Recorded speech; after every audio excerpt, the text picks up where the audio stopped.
So Cameron, thank you so much for joining us today for Chapter 9 of the Future Business Forum. We've got the lovely Brian, Tristan and Rachel. We've just been having this really interesting conversation, which we'd like to actually continue.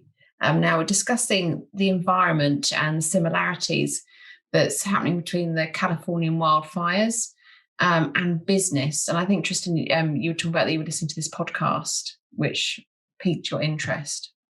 Yeah, it was a discussion on a podcast called How to Save a Planet. It's quite a new podcast. And there was a conversation going on about how urban life and nature interface at some point and the problems therein. And I'll just very quickly describe the scenario. When a town establishes itself, people move to the town to get work, and after a while the population becomes dense and they build upwards so people can live on top of each other. But some people become more prosperous and get fed up with that and move out into the suburbs, or into what we call suburbs.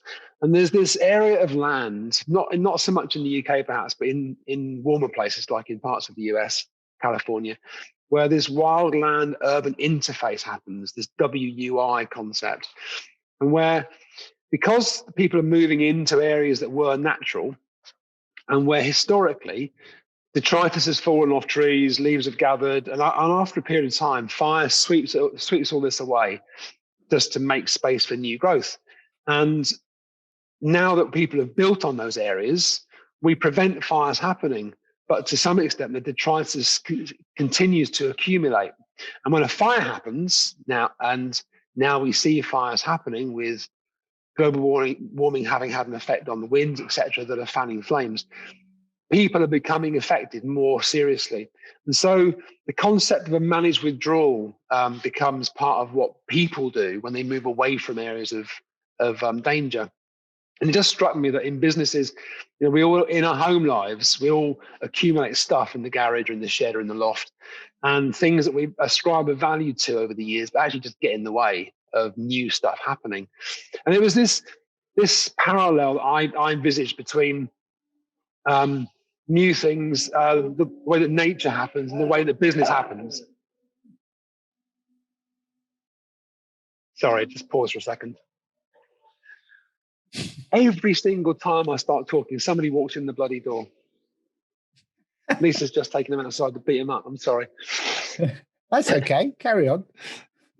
But it was this parallel that occurs metaphorically between how nature interfaces with people and the way that we want to live, and how businesses run themselves, and how businesses do things that they've always done. And I've used this phrase before. If you want to know why you do what you do, ask the people you train.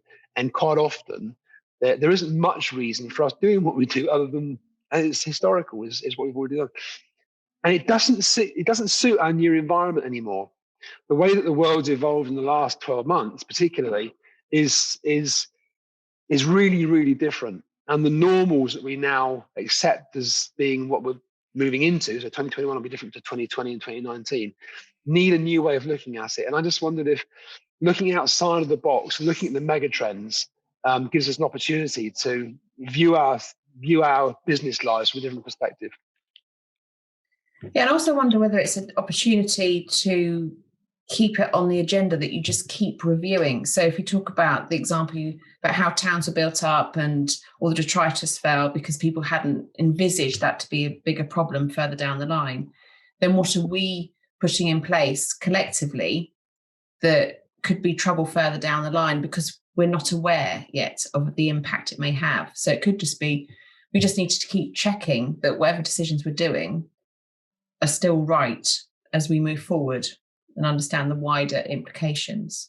Yeah, I think that's essential. I was telling you two guys before we turned the record button on that we're moving house very soon, and currently are finding that probably about 50% of the stuff we've got in the house we don't really need, and all of a sudden the house feels a lot bigger just before we move, and there's a huge pile of stuff that's going to go to the tip, and you think to yourself, why have we done that? Why have we kept that all these years? We've lived in this house 22 years, and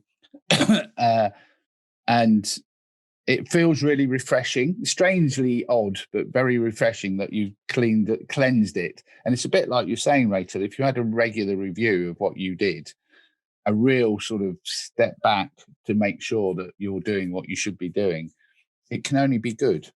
It can only be good. Yeah, I don't think it's what you should be doing, because I don't think any of us know what we should be doing, because everything keeps changing. It's just, does this still feel right? Or is this still the right direction that we are heading in? Do we need to reflect and change? I think it's just being really mindful that things are going to continuously change. And are you coming across people in your line of work that are thinking like that, or are you having to remind them they ought to? Yes and yes. It's more so the latter, that I have to remind them to change. Some, I think the trend I'm spotting is those who really had to deal with the big impact, hit massively. How does it make it work? What do we need to do? How do you constantly change? That was part and parcel of his learning for this year. So that's just continued.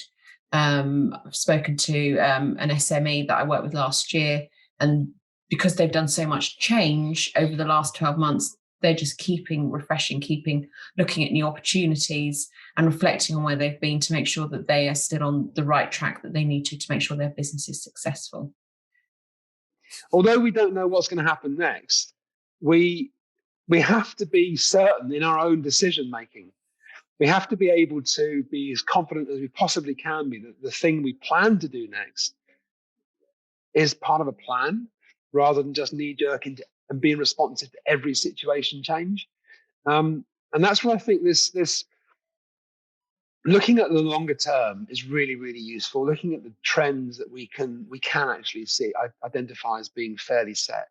You know, we looking at the mega trends, of course, it doesn't matter to many financial directors that global warming is happening today or for the next 3 years as part of their plan. It just doesn't. They don't care, because their job is to manage the EBITDA figure for the next 12, 18 months.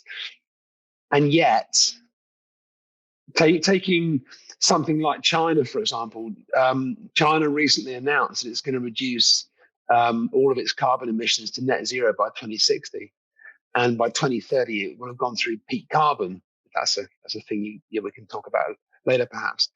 Now, that changes everybody's attitude towards the environment, because whereas we thought individually we were all banging our head against the brick wall and nothing was ever going to change in these big polluting countries like China and Russia and America, America having come out of the Paris Agreement and China actually stepping back into it wholeheartedly, that in itself makes a huge amount of difference to the way that we're going to look at supply chains, energy creation, and that will affect FDs and CFOs down the line in the not too distant future. So I think trend spotting forms a very important part of what business managers need to do.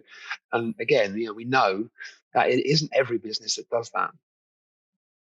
Yeah, I think Rachel's right. It needs to happen more. We need to have people with eyes open. It's interesting.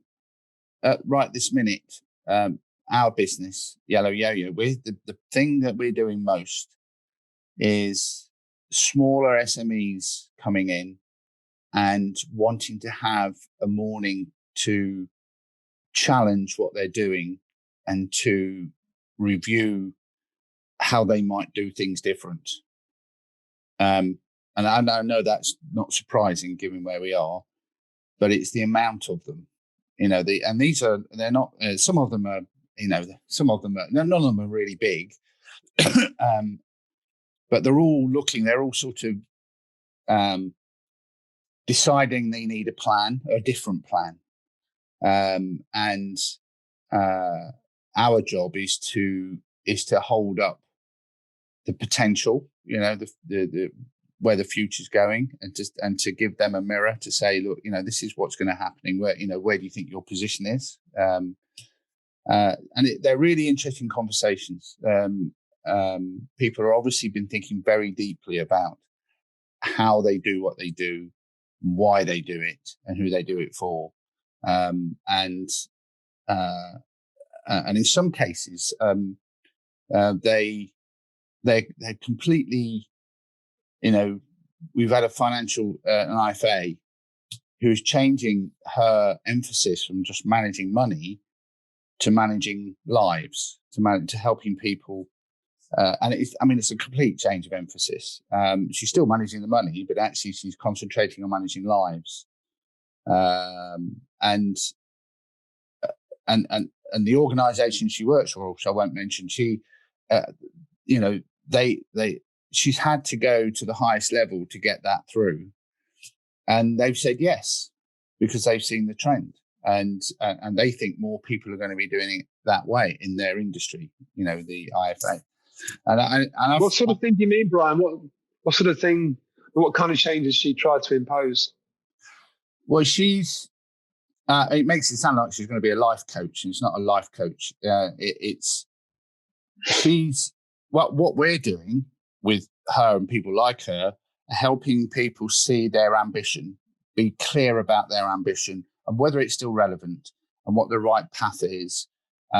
In terms of their brand position, where is their brand going to be positioned in the future? What will be the most advantageous place that they can support the, testing of the minimum viable audience, all that sort of stuff. So what she's doing is doing it on a personal level with people, helping them be realistic, helping them plan. And a lot of IFAs talk about achieving your dream. Yeah. So what is the dream? How are we going to get there? But in this girl's case, she's being a bit more practical about it in the way she goes about it to make people be realistic rather than just dream. And it was just an interesting. It's gone away from just being money, and it's more to do with the end result. Much like we do as consultants, what we're interested in is the end. What's the end result? What are we trying to achieve? What's your objectives? Are they the right objectives? Have you thought about this in context to whatever? And a lot. What we're finding is we're seeing a lot of people coming, through our Zoom door, going through that process at the moment. I think the context for a lot of people has changed, and I know that's old news now, but I'm not sure that we are going to be really aware of the consequence of that context changing en masse for a while. Bit like we're not sure about how long COVID's going to be around, because we don't know when they're going to have anything around that's going to help it. But I'm not sure we will know what the context is going to be like. I know people are working in London, they've never seen London like it. That it's deserted a lot of the time, and you just have to feel for those supply chain people in the middle of town that have had to sort of think about, Pret have got a completely different plan now, and I find that really fascinating. The whole of you were talking about the cities and the detritus on the outside where nature hits the city, and there's all this, what we're seeing, I think, is in fact, funnily enough, you're seeing lots of people disappearing from the cities. So the cities themselves are becoming wastelands.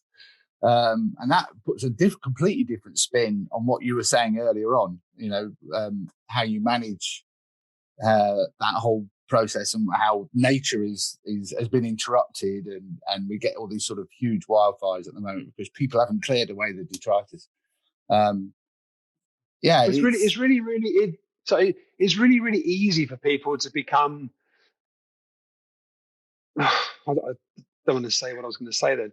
My daughter just did a little slogan for a T-shirt we're going to screen print, and she said, "Stupid minds think alike," which may be slightly overstating it, but maybe lazy minds think alike. And I just sort of just riffing on the great minds thing. It's so easy, we all do it, to get into a situation like this where you just take the advice and think it applies to you. Now, over last weekend, she came home from school and she had a cold. Didn't cough, but she had a cold. And we all went, "Oh, what should we do with that now that we know that the first reaction to anything is go and get a COVID test?"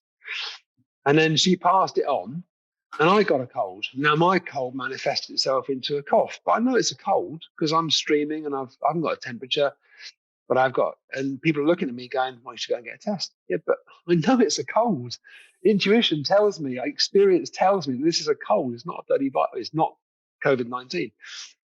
Now, that me in my daughter's school would automatically have meant going to get a test because I've got a cough. Me at home going, I've got a cough, I've had a cough, I've got a sore throat. That's not on the list. I'm not going to go and get a test just yet because I don't think it is what I'm told to assume it is. Logically, and now I'm getting better. I know I haven't had COVID-19. I've had a cold. And I think it's too easy sometimes to get sucked down just to drink the Kool-Aid that everybody else is drinking and not make your own decisions for the reasons that apply to you. And we're all guilty of it because we all suck up the same juice. But it takes quite a strong business leader to stand up and say, "No, that's not right for us. I'm doing this thing." Yeah. Rachel, discuss. No, I think it's true. And I think to lead in this environment, you're having to use very different muscles. So you have to be courageous. You have to listen. You have to listen to what the industry's saying, your market, your employees, your peers, just to understand what you think you should be doing. Is that the right thing to do? And then to be courageous and make those decisions. And then to be courageous when those decisions aren't the right ones and you then have to make new ones. It feels to me quite refreshing. I don't like the environment we're in because I'm not very good with change, but I think it's quite refreshing because everybody is in the same position. And we just, either you can do it by yourself, which is not much fun, or you could just talk to people and do reading. And as you've always said, Tristan, read different things to what you normally do. So you have different viewpoints and things challenge you in a different way. And I think you just have to be open to new things. There was an article, I can't remember the full details, but they were saying that the amount of people that would have to be reskilled because their jobs will not survive in the next few years is huge. And that is new data on top of the World Economic Forum, which talked about reskilling in Davos this year. Yeah, and resetting, didn't they call it? There's more urgency, I think, because COVID has fast-tracked the future of work and industries are being challenged.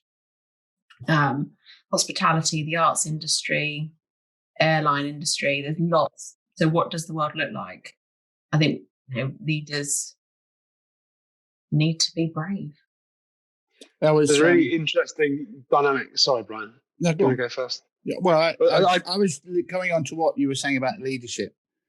I was reading an article in Forbes by Bernard Marr, the guy, the Milton Keynes futurologist, and he was talking about what he thinks leaders, the sort of character and the things they're going to have to rely on more and more in this sort of era.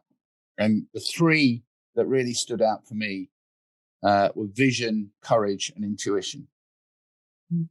Being able to stand back and look past the stuff you were talking about, Tris. They look past what you're doing all the time, look past what happens all the time, what's happened before. Having the courage to make a move where you probably feel really uncomfortable and rely on your intuition. And funny enough, vision, courage, and intuition are entrepreneurial traits, aren't they? That's what moved you to go into electric bikes, Tristan. You could have done what you did, and you didn't. You went for it. Those three. Well, we're doing something else. I remember, we're doing both things. I think the pragmatic thing to do is not to throw the baby out with the bathwater. No, absolutely. But I remember when we were talking to you about when you took on that unit you're sitting in. It cost a lot of money, and you weren't sure where it was going, but you did it, and vision, courage, and intuition told you that was the right thing to do. So the trend analysis part, the future gazing part, is what gives you the courage. I think if you can see a trend that you can jump on. I mean, I've seen people through COVID. A friend of mine who's a joiner, he worked in a factory making laser cut panels for aircraft control panels, and sort of big scale sheets of stuff you would bolt dials and buttons into. Now he used to fly all over the world fitting these things into airports and other places. And this weekend, I see that he's on Facebook. He's just started his own upcycling business to take old furniture and add some value back into it. Mm-hmm. And there was an arts article last weekend about car parks having become really, really valuable spaces for arts companies to do outdoor performances. Mm. Now, I think that recycling, that the circular nature of that is really valuable. It doesn't help industry, because industry loves to make new stuff and bang it out for a buck. So companies are going to continue to suffer as individuals become much more entrepreneurial, and also individual consumers start to revalue what they buy. Until COVID happened, there was massive amount of press coverage about the experience economy taking over from material goods. And then you can't go anywhere, so the experience economy dies. Well, it's died as far as hospitality is concerned, because a lot of those places have shut down. But actually, individually, they're finding new ways to find new experiences. And the arts sector, which has been really badly hit, is beginning to pivot in to meet that need. You can see lots of new opportunities appearing for less money, perhaps, than was possible before. But all that investment in kit and machinery and plant and production is going to the wall. And people are finding a new way to ascribe a value to an old thing. That's going to be a continuing trend, in my opinion. Yeah, I agree. A good friend of mine, as my oldest mate, has just retired, and he's built this workshop in the bottom of underneath his house, and he's doing the same thing. He's renovating old furniture. He's always wanted to do it, and he's finding. In fact, he calls himself the box maker. So he just makes boxes, and he's now amazed how many people want boxes, which is lovely. It's made me think I could do that. A lot less stressful than telling people where to be in the future. Make a box, lovely. Put that detritus into one of your boxes. I know. I've got plenty of detritus now. I need a damn great big box, actually. That's called a house, and you get rid of that. That's right. Yeah, absolutely. Yeah, dead right. Yes. If it wasn't such a touchy subject in this house at the moment, yeah, I agree with you. Yeah. And actually, the reskilling thing, as you were saying, Rachel, I think that to me sounds really fascinating. That whole thing. I mean, at a scale, it's that. I think the reskilling thing is really fascinating, and again, it's one of those things that's going to change the very nature of the landscape, the business landscape. Doing it at scale is that's, I wouldn't want to be the people who have to organise that, but I think we know more than one person who's going through that whole process. And in fact, me talking about these companies coming in, some of them are completely changing the way they do stuff. They're changing their focus, their direction, and because they've had time to think about it. There's a definite generational split here between younger people still quite wedded to their devices and coding and the digital experience, and older people finding value and not necessarily being re-skilled, but choosing to apply old learnt skills that they haven't used for a while to their new environment. So, my daughter couldn't put a hole in the wall and hang a shelf to save her life, but she can probably write a bit of code that would give me an app that I don't know what it would do for me, but you know what I mean? Is we have different kinds of experience, different kinds of skills to apply to this situation. And I do quite enjoy the idea that old values are being rediscovered. And that again, that's something that I think we'll continue to see. It's not necessarily the best thing for industry and business, but for the individual, going back to the point Rachel made earlier about, or maybe it was you, Brian. No, Rachel. People being asked what they want to do rather than necessarily just chasing the money.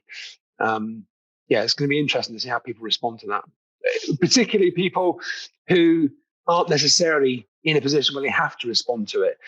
Already, people that have been furloughed and coming out of furlough with no job are finding new ways to employ themselves. And people in work are looking at those people and thinking, actually, that's not a bad deal. You've had 80% of your salary for 6 months and now you've got a new life and I'm still in the office doing what I did. And it's not doing what I did, but doing more because there's people around. So I'm working even harder. Yeah. The other interesting thing about that is I'm part of this group of people in a sort of networking thing, and at least 3 of the businesses are all up in the sort of they're turning over millions of pounds. Have decided not to have an office anymore. Yeah. One of them, and I've mentioned this in this forum before, one of them has built. They haven't got an office, but they've built this what they call a welcome space.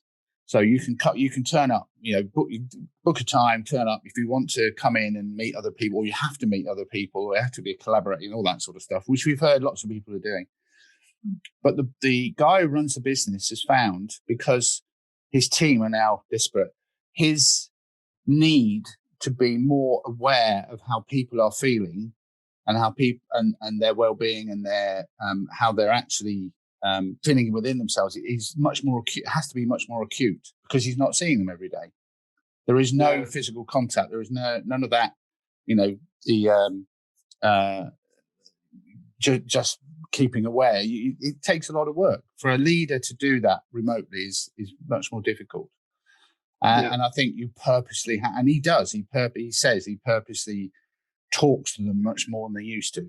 And actually, he was saying similar thing, Tristan, to what you just said, the generational divide. Some of the younger ones don't really need it, or I think they probably think they don't need it, and they probably do.